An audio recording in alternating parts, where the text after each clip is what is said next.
This is the DJI RS4 Mini, and in this video, I want to go through everything that makes this gimbal unique and why this is such a big upgrade from the RS3 Mini.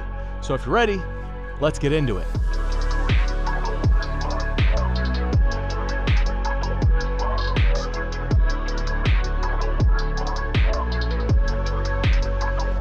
And I just want to say a special thanks to DJI for sponsoring this video.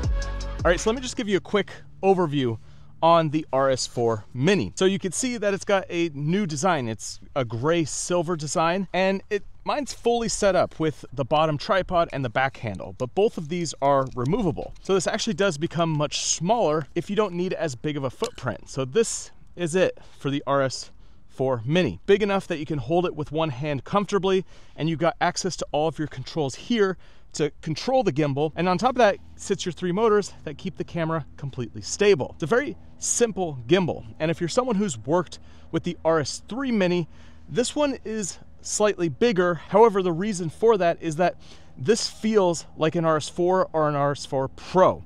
So everything that you're gonna find on the RS4, RS4 Pro is gonna match what you find on the RS4 Mini. If you're someone who's worked with the RS3 and then the RS3 Mini, you'll know that the arms and the way that the whole camera setup was a little bit different. Whereas on the RS4 Mini, it feels very much like the bigger versions of this gimbal. Now, you could shoot either in horizontal mode, which is what I have going on right now, or you could flip this to vertical mode if you want to be able to shoot in vertical. And to do that, you just loosen the screw on the bottom arm, flip the camera sideways, and there's a clip, and also you tighten it on. You just have to rebalance slightly, and then you're good to go. It's a lot easier to use this camera between horizontal and vertical than when you're working with the RS3 Mini. Now, beyond that, you have some different things around this gimbal that's gonna make it super easy to be able to control. And if you wanna use this gimbal with your smartphone, there's an additional smartphone attachment that has a camera plate that works the exact same way as this camera plate works with my mirrorless camera.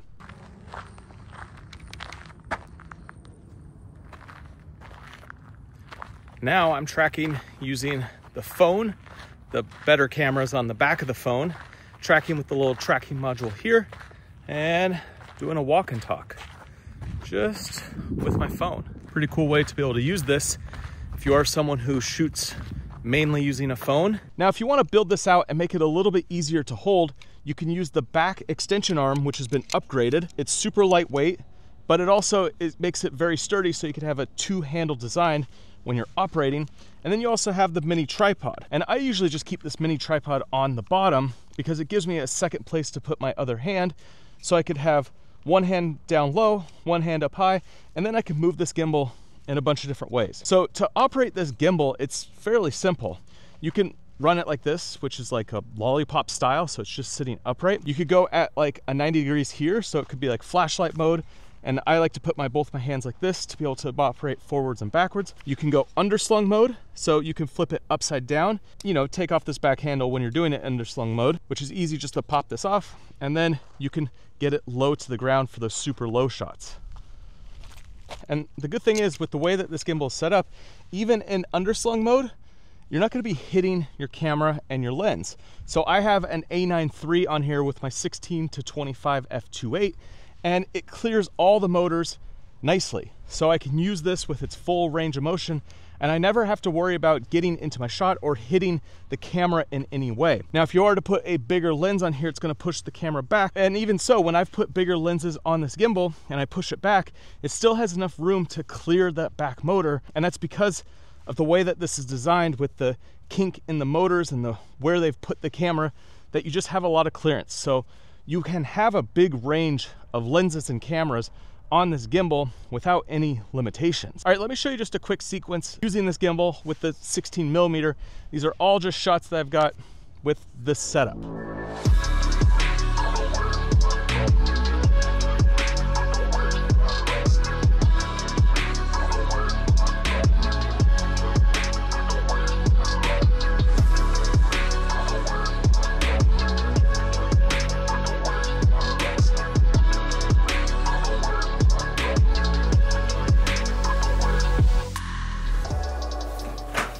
So the gimbal itself weighs around 2 pounds and it has a payload capacity that's between 4 and 5 pounds. It's 2 kilograms. So you actually can hold a bigger setup with this gimbal. DJI says you could use something like an A7S III with a 24-70 f2.8. Bigger lenses, zoom lenses, will work with this gimbal. So I have right here my A9 III, and I just want to push this to the full limit and see what we could actually put on this gimbal. So the camera plate that comes with the RS4 Mini actually has these different grooves in it to change the balance of the gimbal left and right. So that's going to be a unique feature with this gimbal because it is smaller. However, you could push the camera around to be able to work with the bigger and heavier setup. I'm going to throw on here my heaviest lens that I have, which is the 28-70 f2. This is a big lens. And I know there's a few of you out there who want to use this gimbal with bigger, heavier setups. So I'm going to unlock my motors and start balancing my tilt, my pan, and I could use the micro adjustment with the camera sled. So right now it's tilting backwards, so I'm going to push it forwards. Even with this big heavy lens, I'm not maxing out gimbal front or back. And I could use the grooves in the camera plate to be able to lock it in. And I actually have some wiggle room on this camera plate to push it, and you could also use the back arm to push it left and right. So that's pretty wild. You could use a big heavy setup on this tiny little gimbal. I think for most lenses that you're gonna wanna put on this gimbal, you're gonna have no problem. So here's some footage actually shooting with the 28-70 f2 so you can see how smooth you can get even with a bigger, heavier lens.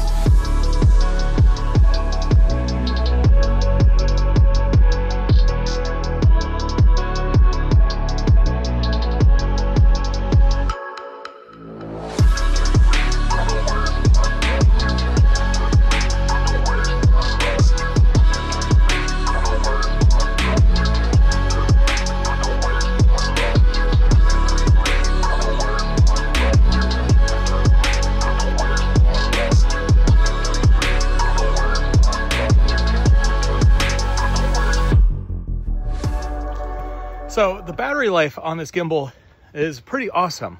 I've been shooting with this all day and I still have plenty of battery. So basically on a full charge, you get 13 hours out of this battery, but there is a quick charge feature. So if your gimbal's completely dead, you could plug it in and get 5 hours of use after only 30 minutes of charging. And so it's one of those features where it fast charges and then it slows down as the battery gets more full. Get a lot of power out of this, and you can basically use this all day. It's great. All right, so let me show you how this tracking works, because this is one of the really unique features with the RS4 Mini. So you can see right here, I have the tracking module on the gimbal, and you can see this is just a little box, and it's really lightweight. It doesn't add much weight to it. There's some connection points here, and you have a USB-C here. But to work with the RS4 Mini, you just pop it on top, automatically clips in, just like the DJI Action 2. That whole like stackable action camera, kind of the same setup that this one is, but it's a tracking camera. And so right now you could see that it's a little red ring around the camera. So to start tracking, it's very easy. You just put up your hand like this. You'll see that this light turns green, and now it's gonna track me. So now I can take a step back and it's gonna track me. I'm recording my audio right now using the audio on top of my camera, so I'm pretty far away. So I'm gonna use the phone audio for a minute. I should have my wireless microphones up here. I didn't pull them out of my bag yet. Maybe I'll do that to keep going on this video. Let's do this. So come over here. It's gonna track me over to my bag. Let's tilt up slightly. There, good. Probably really blown out shot. Let's switch to the other side.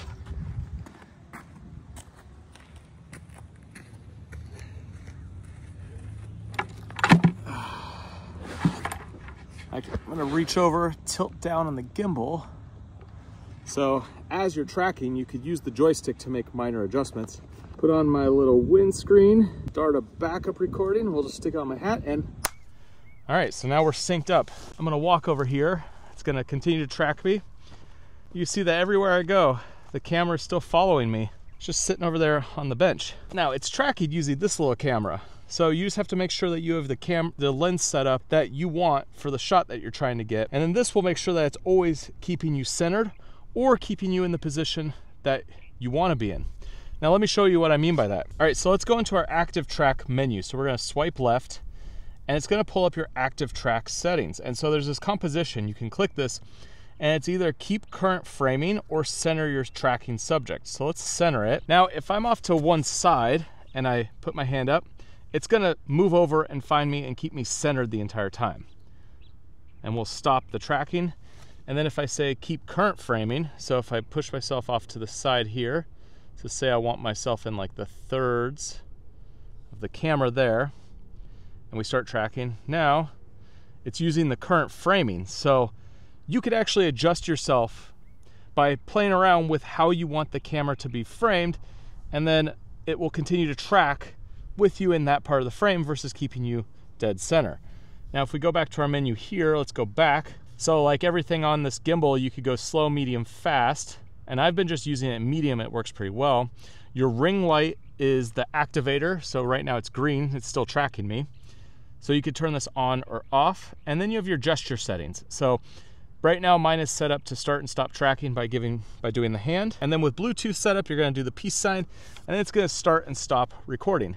Now I don't wanna stop recording because I'm still filming. Let's do a little test here. I'm gonna go up about there. I'm gonna reset this into center, and then let's track. It's tracking me.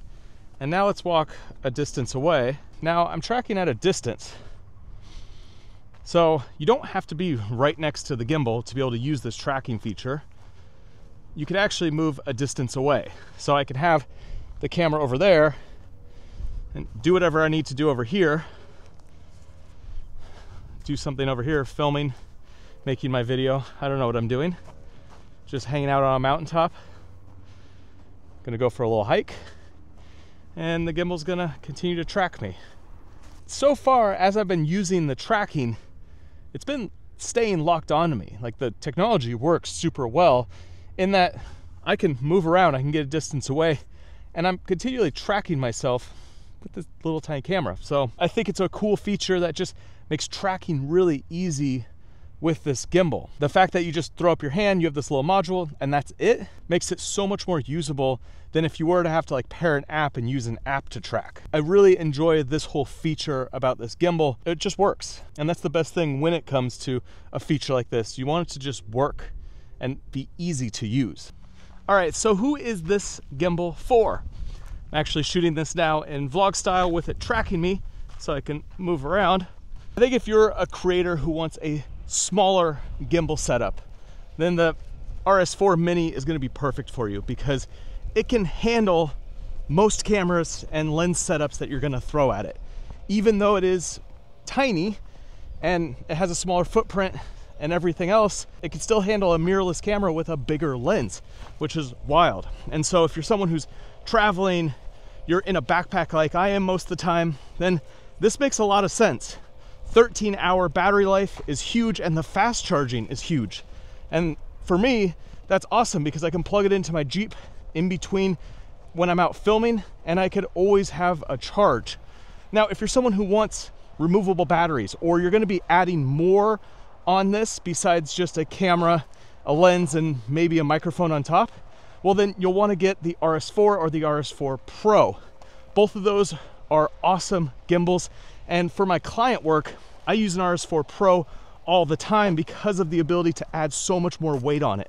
But when I'm out doing this kind of stuff, and by myself, this smaller footprint is exactly what I want to carry in my backpack and not have a ton of extra weight. So I'd love to know your thoughts on what you think about the RS4 Mini, and if this is a gimbal that would work with your current setup. And if you're someone who's going to be using your RS4 Mini for outdoor and adventure style videos, then I highly suggest to check out this playlist right here. It goes through a ton of tips on how to make better videos, especially as a solo creator. So I'll see you over there.